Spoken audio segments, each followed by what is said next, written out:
Hi, Jared. Hey Eric, do You, we you, want to tell our listeners how much fun we're having at a 6/7 o'clock p.m. Zoom call podcast? yeah. Go ahead. Tell the listeners. Guys, it's a lot of fun. We're having a Ki- blast. The kids have been in school all day. They're amped up and ready to go. They are rambunctious. Eric's just crushing it at his place. It's hmm fun. I'm in my new studio. Jared hasn't seen it yet, aka my closet, because it's soundproofed. So here we are. Mm, can't wait. Jared, we've been getting a lot of calls, and that's what the point of this episode is. Getting a lot of calls about pool parties and how to host them, I guess. Or I guess the question is really more like, how do I recover from it? How do I prepare for it? Because whether it's a birthday party or a holiday weekend party, big cookout, whatever it is, how does a swimming pool recover when it's used to having just maybe a few bodies a week to having 20 in a day? Agreed. It takes a little bit of preparation and notification to your pool service professional, ideally. Well, what if you don't have one? What if you're a DIYer like many of our listeners? That's what we're going to talk about today. This is episode 37 of the Rule Your Pool podcast, and we're going to talk about pool party chemistry. So, Jared, you got anything to add before we go? I don't. Let's do this. Let's do it. Welcome to Rule Your Pool, the podcast by Orenda that explains and simplifies pool chemistry so that anybody, regardless of experience, can understand it. I'm your host, Eric Knight, bringing clarity to these subjects so that you can bring clarity to your water. If you're ready to rule your pool, then let's go. Jared, what do you think the biggest change, what's the biggest difference between normal operation and operating during a busy bather load? Bather load. Oh Now, my gosh, I set you up. I know, I That know. that is, People always see that sign hanging up in a commercial, pool, and it says bather load capacity and this, that, and the other. Well, that's for a commercial pool that's more than likely 100,000 plus 1,000 gallons. oh no, I mean there's a lot of commercial pools that are less than that just get slammed. I think of swim schools, and I mean when we think of bather load, we're really talking about number of gallons of water per bather per day. And the Correct. lower that number, the denser the bather load. Yeah. Well, long story short, your residential backyard pool is not made for a amusement park type bather load. Right. Well, yeah, unless you had it designed that way, but very few of them are. So yeah, I would agree with that. Commercial pools are a lot more conditioned to have bigger bather loads. They tend to have more chemical automation, maybe not fancy stuff, but yes, they can chlorinate throughout the week. Whereas a backyard pool, typically you're chlorinating once a week if you're on a service route. And if you're a homeowner, you might be chlorinating more than that. But a swimming pool in the backyard hosting a big party, you don't have the same advantages of having a chlorinator that can chlorinate all the time. And you might be thinking, well, I have a salt system on my pool. Jared, if I got a salt system, can't that keep up with it? No. Why? Too much demand. Okay, so explain. So when you have that many people with hairspray, sunscreen, lotion, kids with sunscreen lathered all over them, all of that stuff has a demand on the sanitizer that your pool is, it's supposed to be there to keep things nice, clean, clear, safe. Um, well, you've just introduced a massive amount of demand on that chlorine. Therefore, you've used it. Yeah, and It's it's gone pretty much away. all at once too. You were talking about a span of just a few hours as opposed to, a few bathers throughout the day. Well, depending on the party, I guess. But yeah, it kind of happens as a surge. And the thing about a salt cell is it consistently produces chlorine when it's on at a certain percentage of, say 10 minutes or whatever it is. So it is not designed to match the surge of the bather load because it's just a mechanical system. It doesn't know when bathers are going to jump in. No, and you said earlier that no, I have a chlorinator. Well, you might get confused. You said salt system generator, but people also think chlorinators is in where you put your tablets. That's also called a chlorinator, Mhm. but that's not what we're talking about here. A chlorinator, that type, for example, is designed to be a slow dissolve, slow residual release into the water so that you can have that, residual chlorine in the water out in the pool. Well, when you hit it with 20 kids or 20 people, it goes away real fast. Yeah, and that's a good distinction to make because if you have a tab chlorinator, yeah, that's just kind of a consistent feed. I'm talking about like on a commercial pool, it's got an ORP reader or it's got a free chlorine on the fancier one, free chlorine, total chlorine sensors. They could tell when your chlorine is struggling and it'll feed more liquid or cal hypo depending on what you need. That's what I was referring to. So thank you for making Yes. that distinction. So let's talk about the demand. We've got two types of chlorine demand. We've got sanitizer demand and we've got the oxidant demand. And in pillar two, we really dive into this. If you've taken Orenda Academy and Orenda Academy 4 pillars, the second pillar of proactive pool care is really all about what we're talking about now. The sanitizer demand is the most important, for keeping water clean and safe, but it's also a very small sliver of chlorine's responsibilities, right, Jared? Yeah. Now, think about how many germs are just on your hands throughout the day, right? You see all those ads about, oh, look at all the germs that you put on your cell phone or on your door handles, right? Well, think about your entire body. Think of your feet. We don't think about germs being tracked into the pool, but we are definitely introducing them, especially if we're interacting with a lot of people in a backyard party. So germs, but even so, with all those germs, millions of them getting introduced to the pool, it doesn't take a lot of chlorine to kill germs. Chlorine is an excellent sanitizer. So you don't actually need a lot of chlorine to kill that relative to the amount of oxidants in there. And as we've discussed in previous episodes and in Orenda Academy, there are 3 categories of oxidants. Metals, which is usually a pretty small sliver, okay? Nitrogen compounds, which is usually a very small sliver in residential pools, but not during a pool party, and we're going to discuss that. And of course, the Mac Daddy is non-living organics. And within that non-living organics, you got the natural body oils and the dead skin, the sweat, mucus, all that fun stuff that our body actually produces. But that's comparatively pretty easy for chlorine to oxidize. The stuff that Jared just mentioned, the body products, the sunscreen, the makeup, the lotions, the oils, those non-living organics are a lot more complex. It takes a lot more chlorine and a lot more time to get those out of the pool. Chlorine was not made to get rid of sunscreen. It is made to kill germs. So the distinction I want to make about this compared to like normal operation, of course, we always want the water to be safe and we want to get non-living organics out, is you've got a much denser bather load. And chlorine is going to have to compete with things that it normally doesn't have to compete with, namely nitrogen compounds and a lot more organics. Now, is it measurable? Not really. You can't really measure how many organics are in the pool, but you could see them. If your pool is kind of looking dull and cloudy and especially oily or greasy, or you have a scum line, you can tell when a pool doesn't recover well from a party. Now, Jared, you've had some pool parties in the past where you were not using enzyme, and there's a marked difference? Marked difference? A noticeable. How about that? There you go. There's a noticeable. Thank you. I pulled it together at the last second. There's a noticeable difference in the recovery time if you prepare your water for the party and if you do not.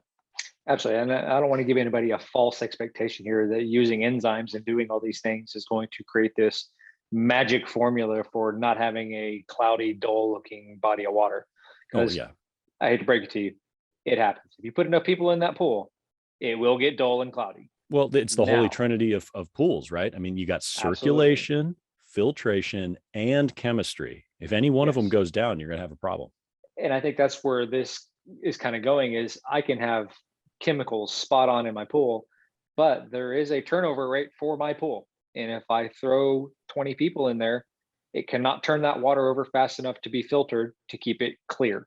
Now, what I will say is using enzymes creates a recovery time that's a lot quicker and buys a lot more grace. So whereas I can have a pool party during the day and it can look dull when people are getting out in the evening, well, by that night, it looks clear because Mhm. it's circulating. I'm running my pool later because I have a variable speed pump, so it's running longer, filtering better, Mhm. and all these things create a turnaround time that is much quicker to get what you want is a good looking pool. Right. And that's what we would consider allowing your pool time to catch up. Yes. That's the big problem with a pool party is it happens so fast. It's really just a timing thing. Could the pool handle the bather load if you divided it up over 24 full hours? Sure. Can it handle it in 4 hours? No. Most of the time not. Now, your filter, let's talk about it because you're going to get all these organic materials, these oils and greases and grimes trapped in your filter, right? So, Now, there's a yes. lot, okay, I'll let you expand because you are actually in the service trade You've cleaned up after a lot of parties. What do you notice? Well, I'm just going to tell everybody. So this year, the pool business has been interesting to say the least. And I actually found myself this summer, early summer, uh, having the lucky job of doing filter cleans to kind of get caught up for our pool business.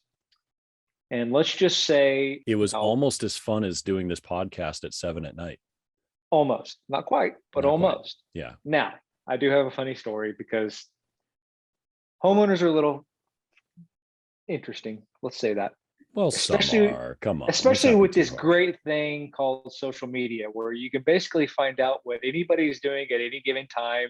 And if they're your customers, you can see them on Facebook and how they're having these awesome pool parties and everything that's going on. And as a service guy, you're just looking at it saying, cool. Can't wait to clean. FML. Can't wait to clean that one up next week. It's going to be awesome. Well, I actually ran into that one where we went out to clean a filter, or I cleaned the filter. It was nasty, very nasty. New pool, 45 days old and whatnot. We cleaned the filter, got approval, and I left. Well, our office got a call, an hour later saying, "Hey, I didn't really authorize that filter cleaning. I'm sorry. I don't want to pay for it." And I'm just sitting there thinking in my head during this whole process, you're kidding, right? I saw that filter and it was absolutely disgusting. And oh, by the way, I saw where you had a pool party the week before and entertaining all your guests. This is not adding up. I'm mad. So, Did you not ask them if they wanted a filter clean? no, we Clear. did, but you have to know the service business and how these things kind of work. It's just something that happens. Gotcha. But it created an interesting dynamic with social media where you're just kind of retracing your steps and seeing everything. And the filter was absolutely wrecked, for All sure. right. What kind of filter was it? It was a cartridge filter, and it was a big one too. Oh, wow. Okay. A pool party puts a lot of stress on your filter, regardless of what type you have. And we have noticed that a lot when we get phone calls from service companies. They're like, man, these pool parties are killing me. I mean, I backwash and then the water goes clear eventually, but then the next week I come back and the water's cloudy again. And if let's say you have a sand filter and you do a backwash, if it's a lot of organic material in there, it could be embedded in the sand. It's not going to easily backwash over time, and there's going to be a lot of stuff stuck and congealed in there. So one of the things that we do, not that you need to do it every time, but maybe once a year or every other year, is you could purge out that sand filter. That's an option. Or just open it up and inspect it. Now, this is a little more difficult on sand filters that have the multi-port valve mounted on top because that's a lot of complexity. But if it's a side mount filter, it's not that hard to do. Just take a look at it. If it's a cartridge filter, open them up, clean them out. It will really help. And you want to do this after the party, of course, because it's going to be the dirtiest after the party. But I think handling pool parties, it really comes down to how do you manage the bather load. You want to prepare your water in a perfect world, be proactive, and you want to be able to clean it up efficiently afterwards. The beauty of a homeowner taking care of their own pool is that they, number one, know when they're having a pool party, and two, they more than likely have the option to treat the water the Friday or whatever the day before they're about to have this pool party. So they can have perfect water chemistry, perfect levels, and prepare. If that's by adding enzymes and getting your chlorine where it needs to be and so forth, you're setting yourself up for success. Now, the pool maintenance guys struggle is they're there once a week. And what if that trip falls on Tuesday and the party's on Saturday? That's going to pose a little bit of a problem. Where a lot of times if you're really, excited about this party and you want it to be a nice party and have a good time, it's worth an extra trip for your service company to come out. Just call them, say, "Hey, I'm having a party. I'm worried about my chemical levels. Maybe add some enzymes or something. I don't want anything weird to happen. Just make sure everything's going to work." Pay for the extra trip. It's not a big deal. Right. Well, It's communication just an is insurance everything. policy. Yeah. That's the thing that's the common thread is there's no communication. They didn't tell me they were having a party or whatever. If the service guy knows, or gal, service gal, if they know that you're having a party, they can leave some chlorine for you. They could, assuming that you're a capable homeowner who's not going to mix it with another chlorine and cause an issue. But point is that if they know, then they could prepare for you. And yes, we make enzymes, but what if you have a secondary system? You might think, oh, well, I got a secondary system, I shouldn't be bad. And you will be better off. But I will tell you, the oxidant demand, on a residential system, it still takes time because these secondary systems, while they are awesome, they are point of contact systems. You still are at the mercy of the circulation rate. So one of the things that we recommend is run 24/7 filtration on these pools. Do not just sit it overnight and run 12 and 12 or whatever your hours are. Run 24/7 to recover from this pool faster. Would you agree with that, Jared? Absolutely. The longer the run, the more it's filtering, the clearer it'll get. Mm-hmm. Now, the stress on a secondary system on a residential pool, even for just a little party, usually not that big of a deal, just being honest. Compared to a commercial pool, there's really no comparison. I'm thinking of swim schools where you have 30,000 gallons and 800 plus kids a week. You can't compare that to a backyard party. I mean, a party is nothing compared to that. Those pools can recover fast because they have the equipment to do it. They have the secondary system. They have the chlorinators. They've got the equipment to handle that kind of bather load. They also have a more robust filter than a typical backyard pool. But the stress that would be put on is not going to be put on an ozone or an AOP system because those are in a bypass loop. The one secondary system that does get stressed, and I'm going to tell you what that means, is UV. And the stress manifests itself as gunk being stuck to the glass tube or the quartz tube. And that diminishes its ability. So if you have a whole bunch of organics getting burnt and caked onto that tube, it is probably worth at the end of the season having somebody come out and clean that UV system. Jared, you probably cleaned these systems before. You've seen some dirty UVs. Yeah, and and for everybody to understand kind of what we're talking about is if you get a caked up, gunked up UV bowl or glass tube, quartz tube, it decreases the transmittance of the UV throughout that chamber of water. So therefore it can't do its job. It just doesn't work very well. So that's why it's important to keep things clean and just do proper maintenance. Yeah, it just kind of basically puts a lampshade on it. But the other thing is sunscreen. Yep. Sunscreen blocks UV. And if that stuff gets stuck to the tube, and it will, not good. So, I mean, the system will still help, but it's just not as efficient. So you might want to consider having that cleaned up at the beginning of your season or right after your party or right before your party, to be quite frank with you. You just want to be prepared for it. And so I got a few best practices. We'll wrap this up. This is not a very complex episode. Really, the name of the game is handle the oxidant demand so the chlorine can handle the sanitizer demand. That's communicate. Yeah, tell the pool pro if you have one. And if you don't, you want to raise the chlorine right before your party. You don't have to get insane with it, but you want extra free chlorine to handle the load.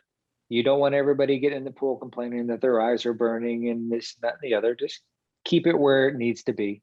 That's the main thing. Don't go crazy with anything you're trying to balance out. Right. I would say, up to 5 parts per million is plenty. Totally. Yeah, it should be plenty. Don't shock your pool heavily the day before your party. And that's another question we get a lot of. Oh, is it going to hurt people if I shock? Well, yeah, it could, maybe. Like, define shock. Everyone has a different number. I've heard some people talking about putting 10 pounds of Cal Hypo in their backyard pool. Jared, is that a lot of chlorine? I don't think I ever put more than 2 pounds, maybe 3 on a stretch. Well, on a green pool cleanup you have, but on a swimming pool that's actively swimming, no. No. Yeah. I actually prefer liquid chlorine when that's the case. If I know I'm going to need to raise my chlorine level and it's within, say, a couple of hours of my party, I'll turn to liquid chlorine to shock it, quote unquote, to raise the chlorine level because number one, it won't cloud the water up and it gets diluted, dissolved faster and mixed around. And I just find it to be a better alternative. Yeah, that's fair. I got a few best practices I want to run through and then we'll wrap this up quickly. You want to prepare the water for additional bathers. We've talked about handling the oxidant demand, but also get debris out, get leaves out, clean your strainer baskets, clean your skimmer baskets, vacuum the pool. All that stuff could get stuck in your filter and it's just going to complicate things because your filter is about to undergo a lot of stress anyway. Get that stuff out of your pool. So we did mention supplementing your chlorine either with a secondary system or with enzymes, and that is a good thing to have before your party. And if you don't have them before your party, it's great to purge after the party because you want to get that stuff out of the system. But another thing you can do is you can encourage your guests to not pee in the pool. This gets to the combined chlorine thing because urea is a nitrogen compound and it is complex. It takes a lot of chlorine to break it down, and then you get ammonia and you get combined chlorine. I am a swimmer. I know for a fact that people pee in the pool. Absolutely. The adults are the worst. Kids, they're easy. Yeah, kids obey. The thing is, in a small body of water like that, it makes a big difference compared to peeing in a 100,000-gallon community pool. They have the equipment and the circulation rates that you simply do not have. Combined chlorine can be a real problem after a party. And the only way to get rid of that, and we've talked about it in other episodes, in fact, a few episodes ago, is superchlorination or secondary systems to help destroy it. So if you don't have a secondary system, just be aware that after that party, you are going to have to elevate your chlorine to achieve breakpoint, just so you know. Now, Jared, after the party, we want to clean filters, right? We want to vacuum the pool as necessary. What else, as a service guy, do you suggest? Not going to lie, and I'm not perfect at it, but after I have a bunch of kids over, my kids have a party and our friends come over and they bring their kids and there's, 15 kids swimming in the pool. Our toy bin looks like it's in the entire bottom of the pool. Mm-hmm. Please do yourself a favor and get all the toys out, get all the floats out, because believe it or not, that stuff, number one, impedes the cleaner in the bottom of the pool doing its job. It gets in the way of a drain cover, gets stuck in a skimmer. All these things they clutter up the cleanup process. And also your pool service guy loves it when he shows up on Monday and there's just a billion toys sitting in the bottom of the pool. I promise.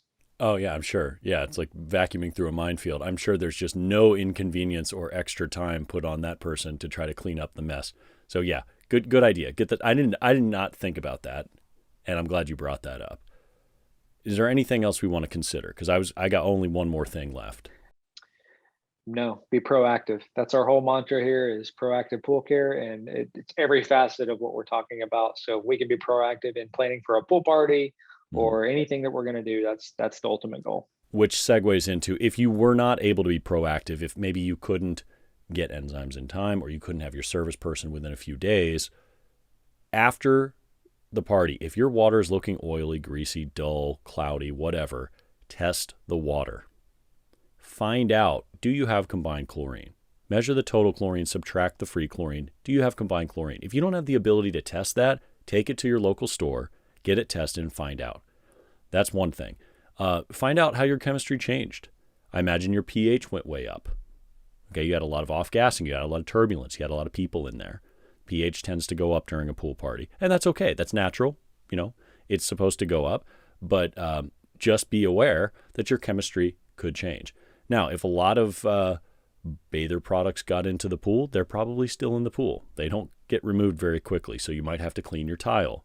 Okay, again, enzymes can help, but you want to be aware that the oxidant demand, specifically non-living organics, and to some degree nitrogen compounds, are heavily elevated from a pool party. So be proactive, clean up after the fact, and get on with your business. Jared, is there anything you want to add else? Did I just say Nope. that? Anything you want to add else? Is there anything else you want to add? How about that? Else I do not. Yes, I undermeant what you stood. Good. Very good. This has been episode 37 of the Rule Your Pool podcast. Thank you for listening to it. If you know of anybody who has a pool and you think this could be valuable, please share it with them. Reach out to us on Facebook or in the links below.